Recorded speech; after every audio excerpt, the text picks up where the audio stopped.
UP को 594 kilometre लंबे Ganga expressway का बड़ा तोहफा मिलने जा रहा है। 29 अप्रैल को प्रधानमंत्री नरेंद्र मोदी इसका उद्घाटन करेंगे। ये एक्सप्रेसवे सिर्फ दूरी कम करने वाला प्रोजेक्ट नहीं, बल्कि आधुनिक सुविधाओं और मजबूत सुरक्षा इंतजामों के साथ सफर की पूरी तस्वीर बदलने जा रहा है। ये गंगा एक्सप्रेसवे यूपी के बदलते इंफ्रास्ट्रक्चर की एक बड़ी तस्वीर है। करीब 594 किलोमीटर लंबा ये हाई स्पीड कॉरिडोर पश्चिम से पूर्व तक कनेक्टिविटी को नई रफ्तार देगा। चौड़ी लेन, बेहतरीन रोड क्वालिटी और आधुनिक डिजाइन इसे लंबी दूरी के सफर के लिए सुगम और सुरक्षित बनाता है। मेरठ, हापुड़, बुलंदशहर, अमरोहा, संभल, बदायूं, शाहजहांपुर और उसके बाद हरदोई। गंगा एक्सप्रेसवे का सफर हरदोई जब पहुंचता है तो बच जाता है रायबरेली, प्रतापगढ़ और प्रयागराज। 352 किलोमीटर का सफर लगभग यहां तक पूरा हो जाता है। और इसी वक्त मैं हरदोई जिले की सीमा में मौजूद हूं, जहां प्रधानमंत्री नरेंद्र मोदी 29 तारीख को इस गंगा एक्सप्रेसवे को जनता को समर्पित करेंगे। इस एक्सप्रेसवे को इसकी लंबाई खास नहीं बनाती, बल्कि इस एक्सप्रेसवे को खास बनाता है इसका मॉडर्न लुक। देखिए, एक तो 1, 2, 3 लेन इधर और 3 लेन उधर, मतलब 6 लेन का ये एक्सप्रेसवे है। और एक लेन ये अगर ओवरटेक कोई करता है तो उसके लिए रखी गई है और इसे एक्सटेंड किया जा सकता है। इधर बीच में जगह है और फिर आपको सर्विस लेन नजर आएगी, जो कि एक्सप्रेसवे के दोनों तरफ बनाई गई है।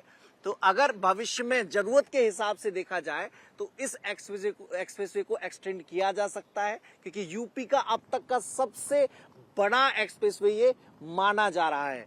और देखिए, यहां से आप जाएंगे, बहुत ही आरामदायक सफर है। इसकी लंबाई एक तो खास इसे बनाती है, दूसरा यहाँ पर जो सुख सुविधाएं हैं वो भी खास बनाती है। देखिए, ये जो वृक्षारोपण बीच में किया गया है, जो अभी चूंकि काम हो रहा है, 29 को इनॉग्रेट होना है, तो जो वन विभाग के कर्मचारी लगे हैं वो पेड़ लगा रहे हैं यहाँ पर। तो पूरी जो ग्रीनरी है वो इस एक्सप्रेसवे को खास बनाती है। दोनों तरफ, बीच में जहां पे सर्विस लेन से पहले और एक्सप्रेसवे जहां से खत्म होता है उसके बाद बीच का जो हिस्सा है, बीच का जो कॉरिडोर है, वहां पर भी पेड़ लगाए जाएंगे, ताकि जो इसका एहसास है, ग्रीनरी का एहसास, वो लोगों को होता रहे। 9 इसमें मॉडर्न फैसिलिटी सेंटर भी बनाए गए हैं, जिन पर अभी काम चल रहा है, जहां पर पेट्रोल डीजल के साथ सीएनजी मिल सकती है। जो इलेक्ट्रिक व्हीकल वाले लोग हैं उनके लिए चार्जिंग की सुविधा है। फूड कोर्ट भी इसमें होगा, कैफेटेरिया होगा, ये सारी सुविधाएं रहेंगी। और साथ ही इमरजेंसी, चूंकि एक्सप्रेसवे पे तमाम चीजें ऐसी देखी जाती हैं जो इमरजेंसी वाली होती हैं, तो इमरजेंसी सर्विस के लिए यहाँ पर कॉल करके उसका अलग सिस्टम बनाया गया है। ट्रोमा सेंटर भी, ताकि अगर कोई हादसा होता है तो उसको तुरंत इलाज मिल सके, तो ट्रोमा सेंटर भी आसपास बनाए जाएंगे। ये पूरा प्लान बनाया गया है, पूरा खाका खींचा गया है। और बहुत स्मूथ तरीके से, जैसे उत्तर प्रदेश में बाकी एक्सप्रेसवे हैं, उसी अंदाज में, उसी रफ्तार के आधार पर इस एक्सप्रेसवे को अमली जामा पहनाया गया है, ताकि मेरठ से जो व्यक्ति सफर करना शुरू करे, देखिए ये सीसीटीवी कैमरे आपका हर अंदाज में, अगर बैठ के यहां पर चला रहा हूं और मैं अगर जो है कोई ऐसी एक्टिविटी कर रहा हूं जो अगेंस्ट लॉ है, या फिर कोई ऐसा हादसा होता है जिसमें कैमरे के जरिए सर्विलांस की जरूरत है, या फिर सिक्योरिटी का कोई इश्यू होता है, तो यहां पर निगरानी रखी जा सकेगी कंट्रोल रूम से, कैमरों के जरिए। और कैमरे भी लाइट के नहीं बल्कि सोलर पैनल से चलेंगे।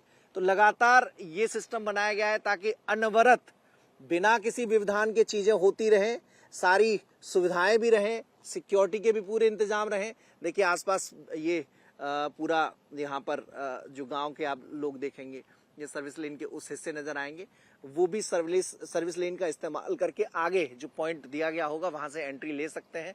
तो उत्तर प्रदेश में पहले जो आगरा दिल्ली नोएडा एक्सप्रेसवे बनाया गया, उसके बाद फिर आगरा लखनऊ एक्सप्रेसवे बनाया गया, और फिर पूर्वांचल एक्सप्रेसवे जिसे कहा गया, जो बलिया को लखनऊ से जोड़ता है। उसके बाद बुंदेलखंड एक्सप्रेसवे बनाया गया, जिसकी बहुत ज्यादा जरूरत थी, क्योंकि बुंदेलखंड एक ऐसा उत्तर प्रदेश का हिस्सा है जो बड़ा बदहाल था। लेकिन वहां पर एक्सप्रेसवे बनने के बाद कंपनियां आ रही हैं और वो तरक्की की राह एक्सप्रेसवे खोल रहा है। और अब पश्चिम को पूरब से जोड़ने वाला ये एक्सप्रेसवे भी बनकर तैयार हो गया है। तो मतलब उत्तर प्रदेश की जो अर्थव्यवस्था मजबूत करने का खाका मुख्यमंत्री योगी आदित्यनाथ ने खींचा था, तैयार किया था, उसमें उनको और मदद मिलेगी, क्योंकि ये जो एक्सप्रेसवे का मकड़जाल उत्तर प्रदेश में बन रहा है, ये केवल आने जाने के रास्ते नहीं है, बल्कि तरक्की का एक नया संसार बनने वाला है, जिसमें बेहतर इन्वेस्टमेंट अलग अलग हिस्सों में आए। क्योंकि ये मेरठ से शुरू हो रहा है, मेरठ के बाद बुलंदशहर, हापुड़, अमरोहा, संभल, बदायूं, शाहजहांपुर, हरदोई, रायबरेली, प्रतापगढ़, प्रयागराज, ये ऐसे जिले हैं जिनको निवेश की जरूरत है। अगर निवेश आएगा तो रोजगार बढ़ेगा, रोजगार बढ़ेगा तो लोगों की जो बाइंग कैपेसिटी है उसमें इजाफा होगा, मार्केट चलेगा। तो उत्तर प्रदेश ने जो ख्वाब बुना है, उत्तर प्रदेश ने जो सपना देखा है मुख्यमंत्री योगी आदित्यनाथ की अगुवाई में, उस सपने को आधार इस एक्सप्रेसवे से मिलने वाला है। और आर्थिक संरचनाओं के लिहाज से उत्तर प्रदेश अब देश में एक अव्वल स्थान पर आ पहुंचा है कि सड़कों का मकड़जाल उत्तर प्रदेश में मौजूद है, और सड़कें ही अर्थव्यवस्था की रफ्तार बढ़ाती हैं। ये जो आर्थिक जगत से जुड़े लोग हैं वो बताते हैं, मालों की आवाजाही आसान होती है, कंपनियां बिना किसी हिचक के यहां पर निवेश करने आ सकती हैं। तो ये एक्सप्रेसवे बनकर तैयार है, और देखिए 353 किलोमीटर पे हम पहुंच गए हैं, और ऐसे ही ये रास्ता पूरा प्रयागराज की तरफ पहुंच जाता है। सुरक्षा के लिहाज से भी इस एक्सप्रेसवे को खास बनाया गया है। ट्रॉमा सेंटर, इमरजेंसी मेडिकल सुविधा और तेज रेस्क्यू सिस्टम की व्यवस्था की गई है, ताकि किसी भी आपात स्थिति में तुरंत मदद पहुंच सके। साथ ही हाईटेक मॉनिटरिंग और निगरानी के लिए पूरे एक्सप्रेसवे पर 24 घंटे नजर रखी जाएगी।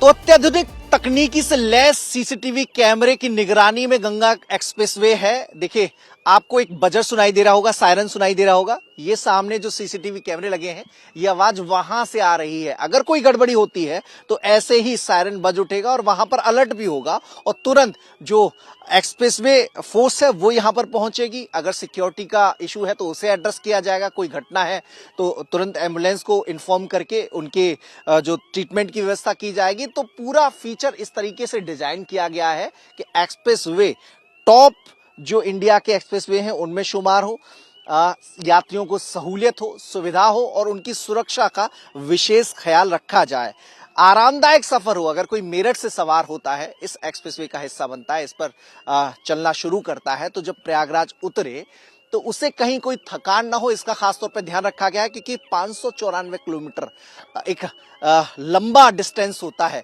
लेकिन इस लंबे डिस्टेंस को सहूलियत को आधार बनाकर, सुविधा को आधार बनाकर कम करने की कोशिश की गई है, ताकि अगर कोई यहां पर आता है तो बिना थके मेरठ से प्रयागराज पहुंच सके, और बीच में अगर उसे कोई दिक्कत है तो उसका भी एड्रेस करने का इंतजाम सिक्योरिटी कैमरे के जरिए है। अगर कोई दिक्कत है, परेशानी है, तो उसके लिए अलग सिस्टम बनाया गया है। तो अपने आप में खास ये एक्सप्रेसवे, एक तो लंबाई के लिहाज से, और दूसरा यहाँ पर जो सुविधाएं दी गई हैं उसके लिहाज से। हरदोई की मल्लावा से अगर आपको गंगा एक्सप्रेसवे पर एंट्री लेनी है तो टोल नंबर 2 से आपको गुजरना पड़ेगा, और यहां से सीधे प्रयागराज के लिए आप इस गंगा एक्सप्रेसवे का सफर का आनंद ले सकते हैं। यहां से आपको एंट्री लेनी पड़ेगी।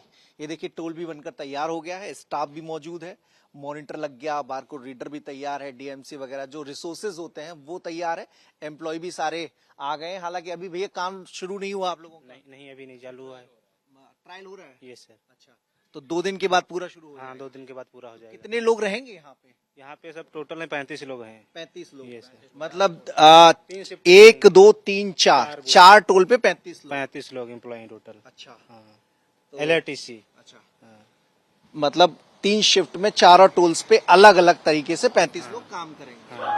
अच्छा, यहाँ पे कितना रह जाता है ये प्रयागराज यहाँ से प्रयागराज 200 टोटल। ये बजर काहे का बजा घाट साहब? हाँ जी, होटल। बजर। ये गाड़ी निकलने के कारण बजती है सर। अच्छा, हाँ, अभी अगर कोई निकल के जाती है तो हूटर अपने आप बज जाता है। अपने आप बजने लगता है। तो देखिए, एडमिनिस्ट्रेशन ब्लॉक भी बन के तैयार हो गया है। इसमें क्या क्या बनाया गया है? ये सब कैमरा वगैरह लगे हैं, सब गाड़ी। कंट्रोल रूम है ये। हाँ, ये आगे सामने कंट्रोल रूम है सर। देखिए, प्रशासनिक भवन है, इसमें कंट्रोल रूम भी है, और वो भी बन के तैयार हो गया है। सामने देखिए, ये हिस्सा अभी 29 से जब इनॉग्रेशन हो जाएगा उसके बाद से ये भी स्टार्ट हो जाएगा। ये भी खूबसूरत बहुत बनाया गया है। मल्लावा जो कि 351 किलोमीटर पर है, वहां के टोल नंबर 2 की ये तस्वीर है।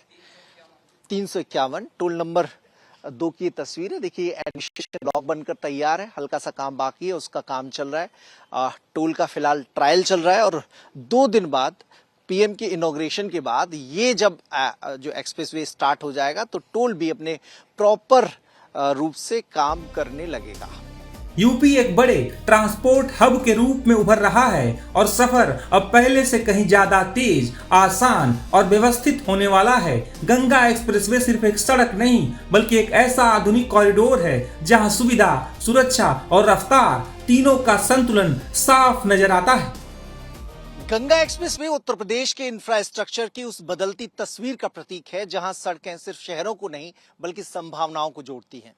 इस एक्सप्रेसवे के और एक्सप्रेसवे से जुड़ने के बाद यूपी में कनेक्टिविटी का एक मजबूत नेटवर्क तैयार हो जाएगा जो व्यापार, इन्वेस्टमेंट, उद्योग और टूरिज्म हर क्षेत्र को नई रफ्तार देगा।